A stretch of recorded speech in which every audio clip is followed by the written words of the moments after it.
The year is 1995. The time is summer. The place, your local arcade. On your head, a Chicago Bulls hat. On your feet, LA lights. You've got a pocket full of quarters, a reputation on the line, and 3 letters with which to defend it. The greatest warrior is OWF. So you walk past the Bloodstorm cabinet, swerve around the Primal Rage crowd, strut through the Killer Instinct lineup, and swag your way over to the deluxe Mortal Kombat 3 machine. A perverse roar erupts from the crowd as you rip the frozen body of Stryker in two, immediately filling the screen with anatomically accurate amounts of fleshy femurs. You discreetly stuff a ripped GamePro page into your back pocket, just in time for the announcer's booming voice. Sub-Zero wins. Fatality. 1995 was the nucleus of the violent video game explosion. But when did it begin? A trail of blood and guts can be traced back to 1991's brutal snuff classic, Street Fighter II.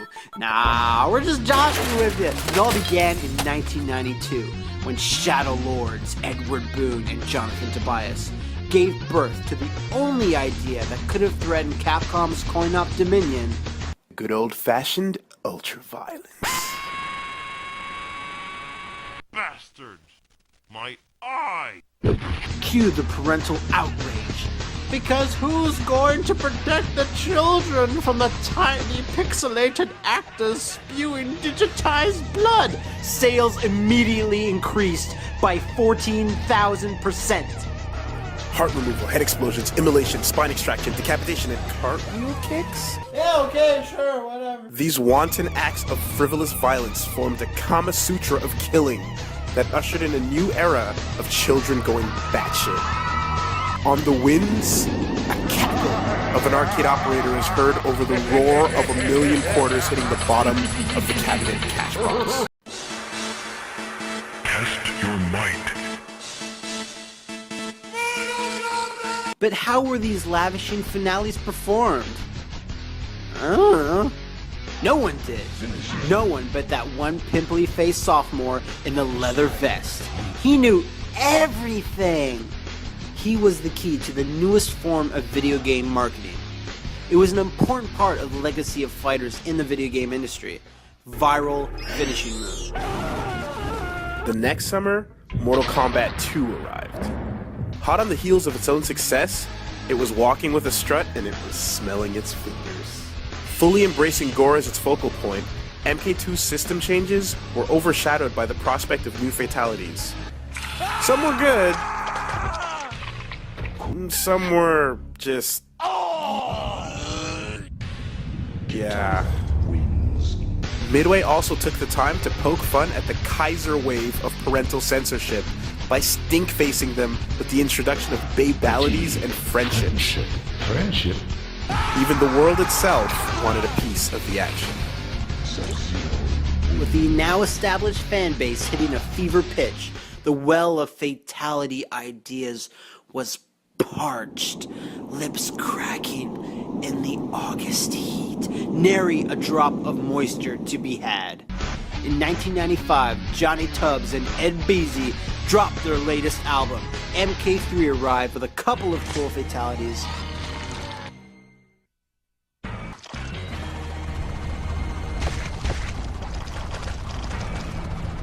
But a metric ass ton of hack, slapstick, and just downright kitsch garbage tier finishers. Also along for the ride were animalities. Don't forget about those nudalities, nigga. The focus then shifted to gameplay with the hastily released revision, Ultimate MK3. Not to be outdone by the rising tide of imitators, swagjackers, and snake oil salesmen.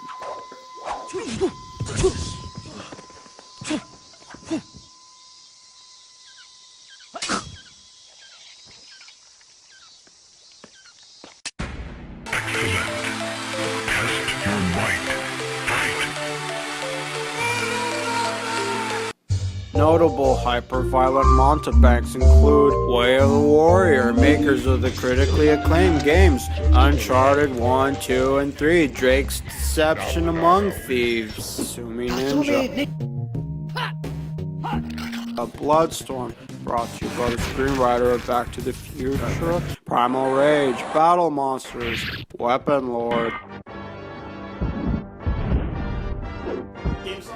Survival Arts, Jackie Chan's Fist of Fire, Shadow, War of Succession, developed by Robert De Niro's game studio that still encouraged players to perform fatalities even though the developer forgot to program them into the game. Underneath all that garbage, you're just like all the street punks I've wasted before! Clay Fighter, Eternal Champions, War Gods, that was the prototype for Mortal Kombat for Biofreaks, Mace the Dark Age, Ultra Thing, pioneers of the world's first poopality, Blood Warrior, Cardinal Sin, Double Dragon 5, the Shadow which featured inverted fatalities in the form of character-specific death animations instead. Wu-Tang, Shaolin style, Expect No Mercy, Pray for Death, not to be confused with the Steven Seagal classics, Expect No Mercy, and Pray for Death, One Must Fall, Xenophage, Alien Combat, Killer Combat Instinct. Dude, what the fuck? It had fatalities. Balls, Cosmic Combat, Time Slaughter. Shut up, shut up, shut the fuck up, shut up, shut up! Even the notable Japanese shogunates were not immune to temptation. SNK's Samurai Showdown series famously included graphical execution kills, and in a way, the Guilty Gear series incorporated them via instant destroy moves. For all you poo babbies, these evolved into BlazBlue's astral finishes. A completely different direction, respectively. The situation came full circle when the makers of Street Fighter are like, dang, yo, it's 2004, we gotta strike while this iron's hot. The highly anticipated Capcom Fighting All-Stars Code Holders was slated to have some of Capcom's best duking it out in 3D for the fate of Metro City. At the top of the game design document was Finish Blows. Was this ever truly a concept? Or was it a rotting, jawless corpse that never really lived? The answer lies in the heart of battle. Also worth noting is the critically acclaimed new arcade king, Tattoo Assassins, which was poised to straight up change the fatality game, boasting a total of over 2,000 fatalities, well north of their original target number of 20. It was cancelled due to intelligence and rational thought process. Tattoo Assassin's plans for fighting game glory were immediately foiled upon realization that it was Tattoo Assassins. After almost 7 years of a whole lot of Oh, I guess. MK9 returned to the glory days of fatalities that made the drooling masses once again embrace the cacophony of over-the-top violence that made the series what it is. But there are still more pressing matters to address. Fighting game fans have come to expect even more from their fighters than just flash and gore. How should these balance issues be dealt with? Is reactionary patch after patch the best way forward? What about those DLC characters? And the online experience in general, should we just— Oh, Jesus Christ, man! Reptile just turned invisible and exploded your shit! What the fuck? What the? Whoa, dude, where did you come from? Why are you talking about this stupid technical bullshit for? There's still the matter of... Yeah. Whatever, just eat dicks! Fatalities are awesome!